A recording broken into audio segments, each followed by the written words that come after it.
আসসালামু আলাইকুম, কুকিং চ্যানেলে সবাইকে আমন্ত্রণ। আজকে আমি ভিন্ন স্বাদের একটা মুরগির মাংস রান্না করে দেখাবো। এই রান্নাটা আমার মায়ের কাছ থেকে শিখেছি।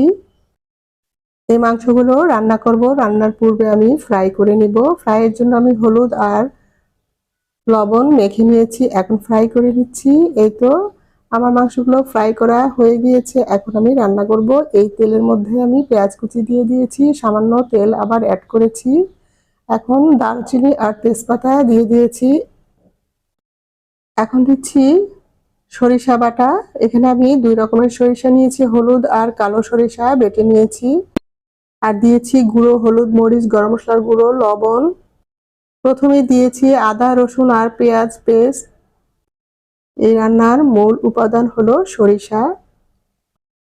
মশলাগুলো ভালো করে কষিয়ে নিয়ে এখন ফ্রাই করা মুরগির মাংসগুলো দিয়ে দিয়েছি।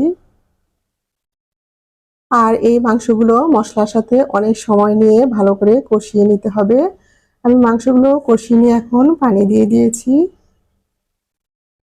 কথা বলতে বলতে রান্না আমার প্রায় হয়ে গিয়েছে। এই যে দেখুন, ঝোল শুকিয়ে তেল উপরে উঠেছে।